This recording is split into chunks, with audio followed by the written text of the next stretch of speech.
It's about to get on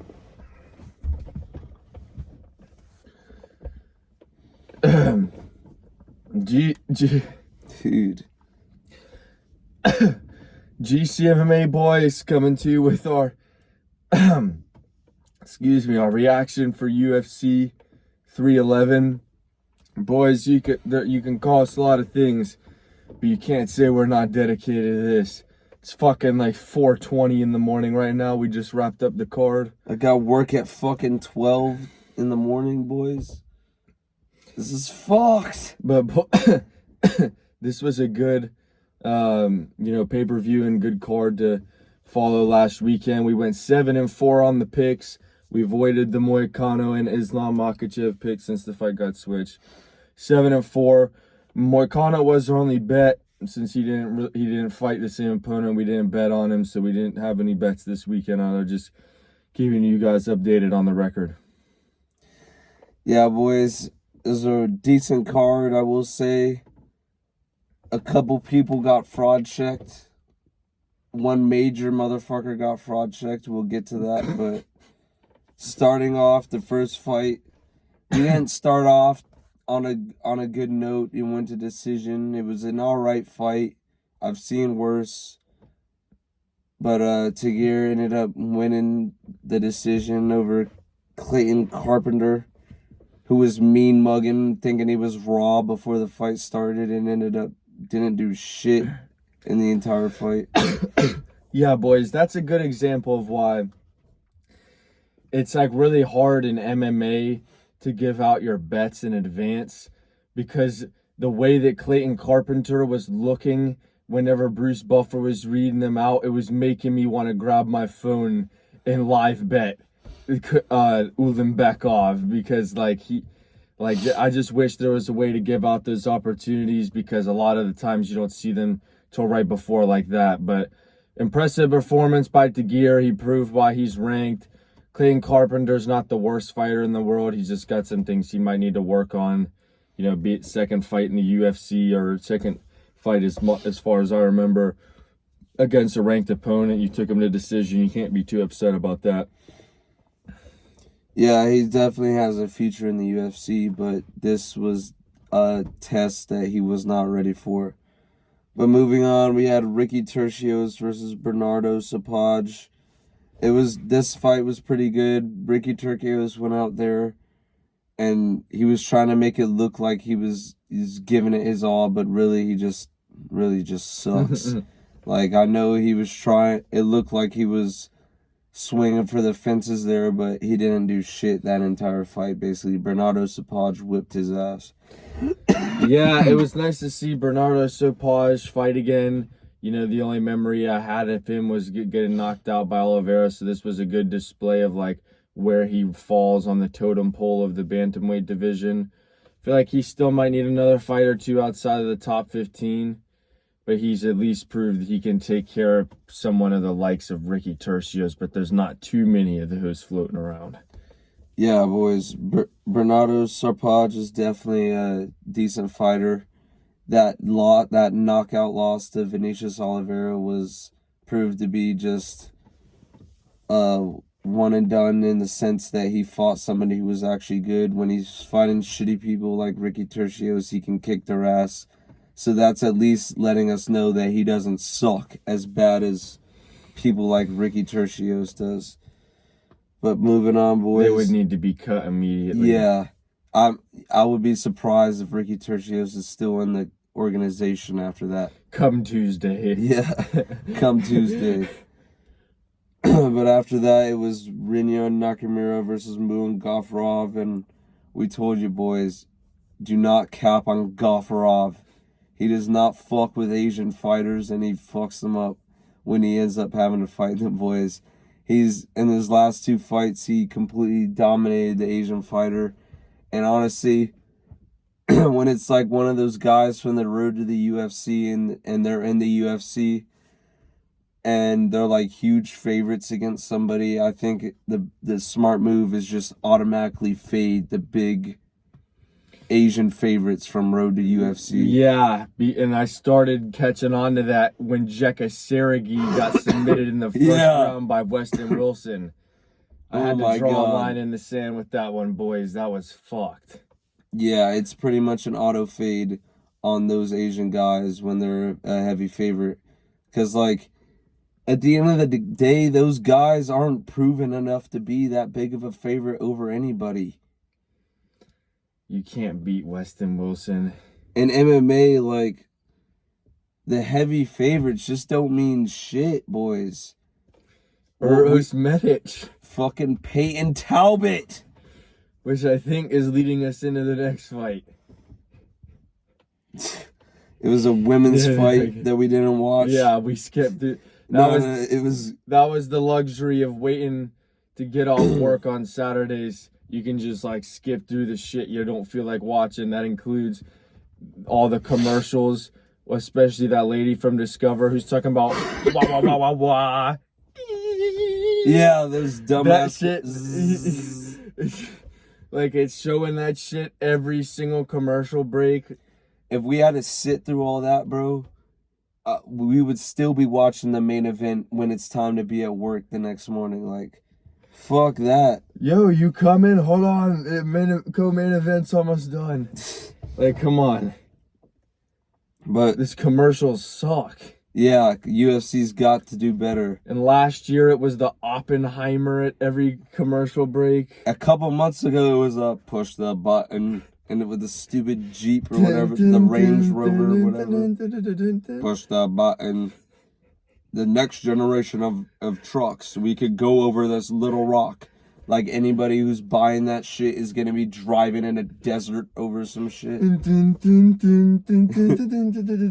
the button. To that music. The next fight, boys. It was Grant Dawson got the decision win over Diego Ferreira. He pretty much just laid on him and got the decision win. Pretty disappointed in Diego Ferreira. We put our faith in him and he fucking let us down. This guy comes in and has a performance in his last fight that makes us fans of him. Okay, we've subscribed to the fan base of Diego Ferreira. Let's see what's in store. Just for him to go out and run that. We'll consider this my resignation from the fucking Diego Ferreira fan club because that was retarded. And we're not giving a fucking 2-week notice. We're just done with this motherfucker. I may as well have no call, no showed. I'm pretty sure that was already implied. We should have no called, no showed on picking his ass to win the fight. He's going in there, showing decent stand-up, and then getting taken down and just accepting it. Yeah, and to like the people who comment or think like, when we're picking fighters sometimes on this channel, like, boys, let's be honest. A lot of the stuff we're talking about, it has nothing to do with the prediction accuracy. At this point, it's more about like the entertainment value of this, and like when we're just talking about fights, we're more also talking about who we want to win, not just who we think is gonna win. So when you're saying you guys really think that Grant Dawson and Jailton Almeida are gonna lose, it's like. That they most likely won't lose, but that doesn't mean you can't have your own hopes. Like, I hoped that Grant Dawson was going to get knocked out and Jailton Almeida got submitted. But fucking Sergey Spivak. He quit in that fight.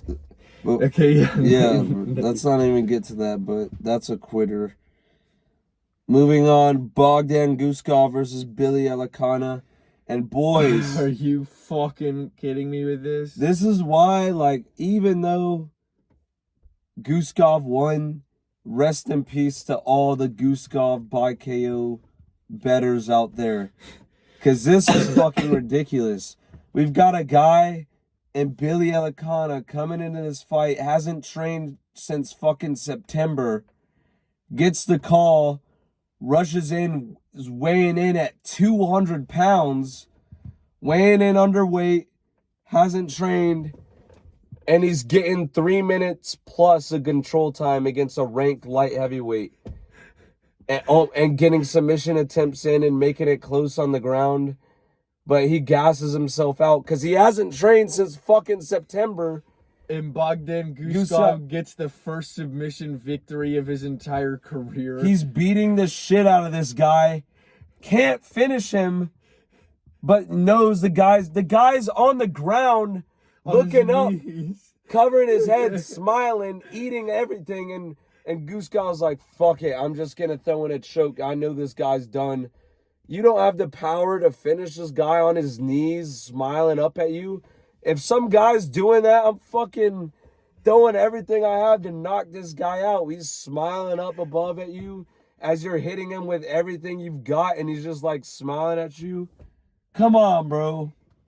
I fuck with Guskov, but like, what the hell? Yeah, and it's fucking Billy Elicana who looked like the Samoan Lamar Jackson. Yeah, real shit. This guy looks like Lamar Jackson's like distant cousin or some shit. Why? This motherfucker should be running routes. Why is he in the octagon? Fuck that. That seriously lowered the amount of stock I had in Bogdan Guskov. You're making it look easier to knock out Ryan Spann than you are Billy Elicana. Like, what is Guskov on for that? Maybe when he got the replacement for opponent, he like stopped giving it much of a fuck. Yeah. Started eating it like the continental breakfast at the hotel before the fight or some shit. He's drinking beers. Eating muffins and shit. At least I didn't have to go to the press conference. But after that, boys, we had Azamat Bekoev KO Zach Reese. Talk about your stock drop. Yeah. That boys, shit was a goddamn crash for Zach Reese. That is ridiculous, boys. Like, I feel really bad because Zach Reese went in there and tried his best. But when you're getting knocked out by some guy on short notice like that, we let the fucking Cody Brundage thing slide. But you're getting knocked out cold by these guys. Like, I can't. The LFA middleweight champion is stepping up on short notice and knocking your ass out. After going to decision with Jose whatever Medina or whatever. Dude. Like, we were trying to say that going to decision was good for the experience and fair game. I mean, it was a short notice opponent, but I mean, boys, like, I can't necessarily. We can't be blamed for that shit, bro. That guy literally that Bekoev guy went to split decision with Dylan Budka in the LFA, and we're like supposed to not take the UFC prospect at plus whatever the fuck. He's getting knocked out. He really just sucks, boys. He's getting knocked out, not knowing where the hell he's even at. Oh my god. We're not trying to be dicks and laugh at it, but it's just like, it's just comical how rogue this shit really goes when you pick these fighters. Real shit, like, it's just stupid. But moving on to the feature prelim, talk about fucking rogue. Peyton Talbot getting dominated by Rowney Barcelos, boys. This guy's minus 1,200. And he's getting dominated 30-27. And boys, we learned a very educational lesson today.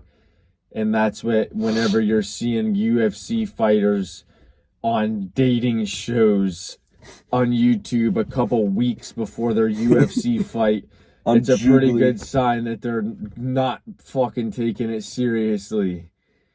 And boys, I mean, Peyton Talbot, he had a lot of opportunity on the feet to put him away. Obviously, Peyton Talbot would kick my ass, but I'm just saying, like, he had plenty of opportunity. If he was going to win that fight, it's not like he was just laid on the whole time and had no way of doing that. He got windows and was able to do it. Yeah. And Randy Barcelos was just, like, taking it and giving it more. Like, if he spent as much time on his ground game training as he did as painting his fucking nails, he would have won that fight. Like, I know he would definitely kick our asses, but the point still stands, dude. You're on fucking YouTube dating shows and like shaving or cutting your hair with a 5 o'clock shadow, pulling up like you don't give a fuck, and then losing every round to Rowney Barcelos, who's hopping around like a ogre. Just come on, dude. I was putting hype into you before anybody else was hyping you up, We bro. just Come recently on. said that the bantamweight division was cooked and Peyton Talbot was the last hope, and he's losing a unanimous decision to Raoni Barcelos. That's literally the equivalent of R2-D2 getting blown up with the fucking plans of the Death Star and the New Hope before this shit even started. That's damn near what happened with fucking... We can kiss that division goodbye. Yeah, Rob Font versus Dominic Cruz as a main event is not bringing that division back. Oh my God. Bantamweight is back, boys. Like, come on. That division is cooked. But moving on to the main event, and speaking of somebody who's fucking cooked, Kevin Holland. What did we say, boys? When he hits the ground, it's over. Fucking idiot. And when he just doesn't seem to really give a fuck, he's pulling up and double shot of whiskey. That's another live bet moment. Go in and fucking hammer. We need to start doing that. The next card that we are able to watch live, we're not betting on anything before. Real shit. Because the way these guys walk out, you can tell if they're into the fight or not. Kevin Holland's like hopping around. Bargain Dipsy. You know he did that. Yeah, come on, boy. He didn't give a fuck about whatever the way that fight went. Let's just not, you're at the fucking press conference. Let's wait till 3 minutes in because I don't want to do no wrestling. Like, we're betting money on some guy who's trying to ask the other fighter to give him a 3-minute shot. That's exactly why if I'm his opponent and the guys at the press conference talking about wait this long not to shoot immediately because you know that they're fucked and that's how you're going to get them. Yeah, you know Kevin Holland, the only thing he was worried about is whatever club he was pulling up to after the fight for the after parties. You can still party with the people after you get knocked out. And then like he's getting submitted and watch there be a picture come out tomorrow morning of him and Rainer DeRitter like at the club. Yeah. On some shit. That would be absolutely ridiculous, boys, but fuck. On to the next fight. John Almeida KOs Sergey Spivak. Sergey Spivak gave up, boys. When he was on eating those shots to the head, you could tell he just gave up. He was just trying to get out of there. Because as soon as the ref stood him up, he popped up like a damn sprinkler. Yeah. Or some shit, boys. Ref, oh, thank you for stopping the fight. I just want the paycheck. Fuck. The polar bear. Sucks. Yeah. Guys, like, come on. That does not mean that I'm going to be betting on Almeida in his next fight. That just means that Sergey Spivak is on the parlay ban list. Yeah, officially, we're calling in the fucking officials for this one and tossing him on the ban list, boys. Yeah. He's on that fucking list. I don't care who he's matched up against. I'm not betting on quitters anymore.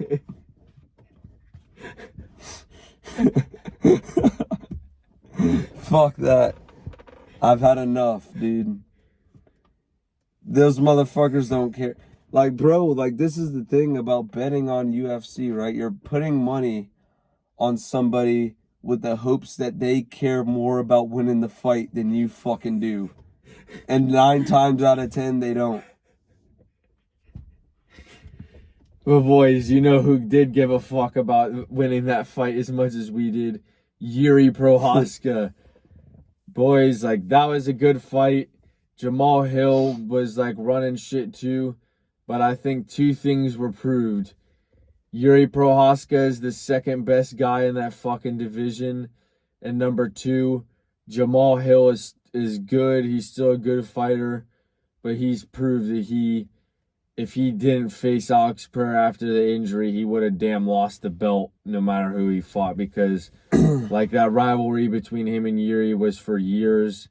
And you know, not to like glaze Yuri like a whole ton, but like we've always picked it. Like I picked him against Pereira both times. Like Yuri's probably my favorite fighter in the side of that division, and it's nice to see that his chin held up for the whole entire fight as long as it went, and that he was able to knock out his opponent, because I wouldn't have been as happy if it went to decision or if he got dropped. But Yuri, I don't even think Yuri got dropped once in that fight. Like, he proved that he still can eat some good strikes. Yeah, Yuri's definitely, he improved his defense for this fight, which proved to go a long way, because both of those motherfuckers were swinging for the fences.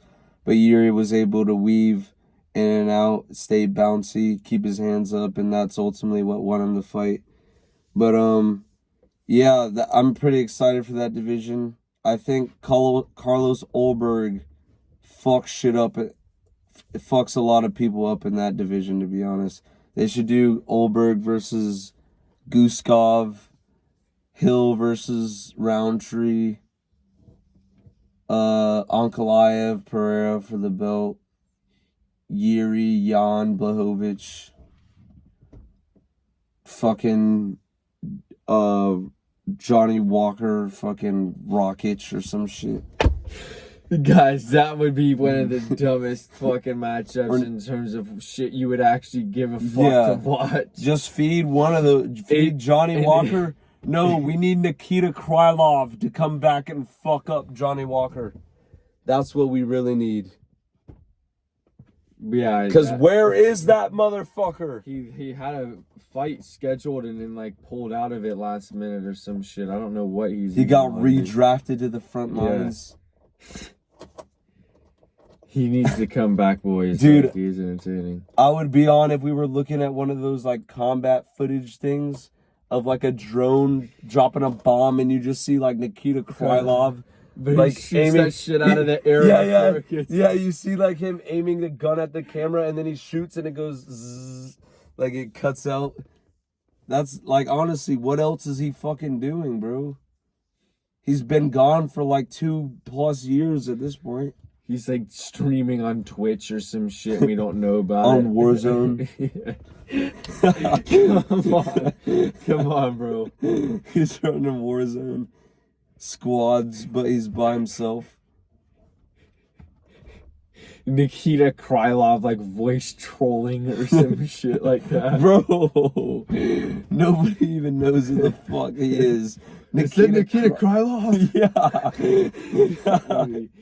So ridiculous. You've got a better chance of hitting like that plus 19,000 parlay than we do of somebody recognizing Nikita Krylov's voice on Call of Duty Warzone. Because he's doing voice trolling impressions instead of fighting people. But the co-main event, boys, Merab and Umar. This was one where I don't know. I didn't really pay a whole lot of attention to who everybody was picking. But I definitely feel like the majority of people were picking Umar Nurmagomedov. And like we said, with Merab, we picked him. It was like Umar Nurmagomedov like was always just a little bit overrated in my opinion in terms of like what he was gonna be able to do. Corey Sandhagen was also overrated. And like the day I saw him get dropped by that random guy who was not even ranked, I was like, yeah, he's not the best fighter in the entire division. And we just saw like you've gotta try to get Merab out of there because nobody is like has like going the distance with that motherfucker. And I honestly don't know who's gonna be able to take him out of there, unfortunately, boys. So we better get used to a lot of 5-round co-main events, going the distance. Yeah, rest in peace to anybody who gets off late and has work early the next morning or lives in fucking anywhere except the United States. Yep, you gotta sit through 25 minutes of that to get to the main event that you really wanted to watch. Sorry, just the way she goes. It is what it is, boys. Fuck. Fight sucked, boys. No, I'm kidding. It didn't suck, but like suck all that bad, but like Joe Rogan and John Anik were saying that was one of the best fights they've ever seen. Is like it was not as bad as it could have been, but I would not go as far to say that was one of the best fucking fights I've ever seen. It wasn't even the best fight on the card. Fuck the card on the main event. On the main card, the prelims or the early prelims.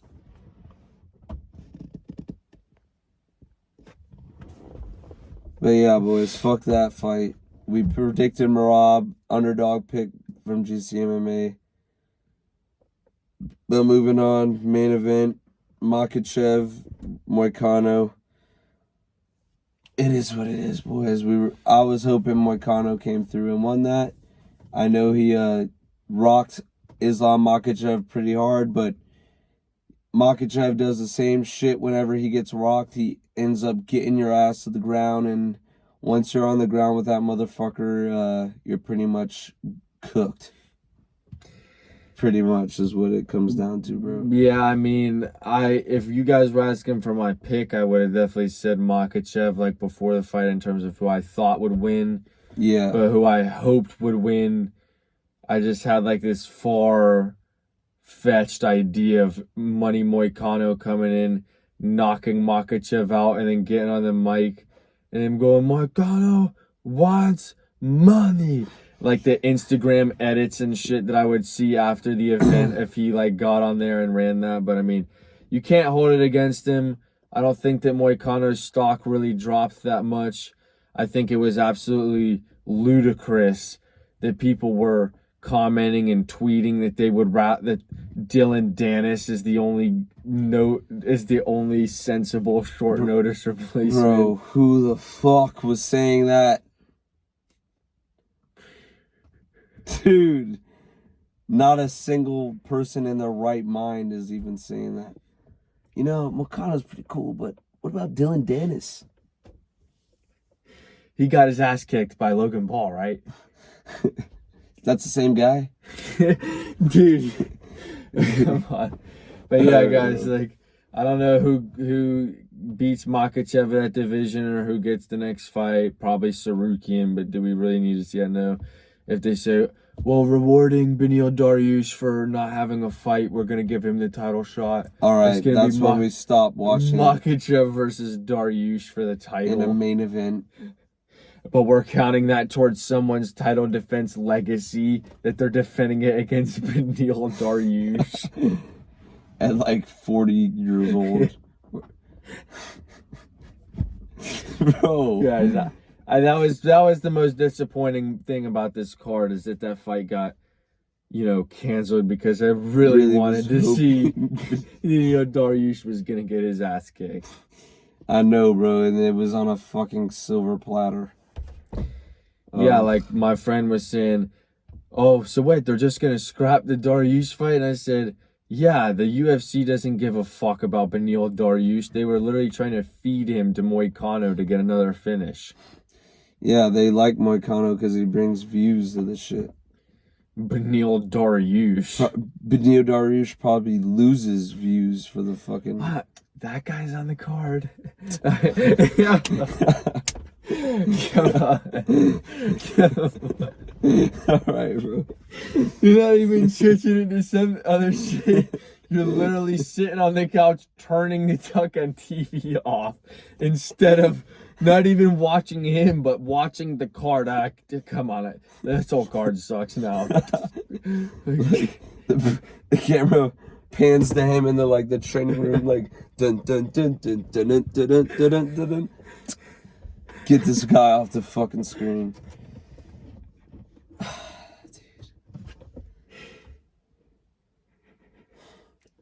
Alright, boys, I don't know if we got much left for you, dude. I gotta get the fuck back to my house. Yeah. Alright, boys, we hope you enjoyed this card. We're gonna be coming back later on this week for predictions for Imavov versus Adesanya, hoping we can ride the small amount of momentum. We hope everybody enjoyed it, and that's GCMA out. See y'all, boys.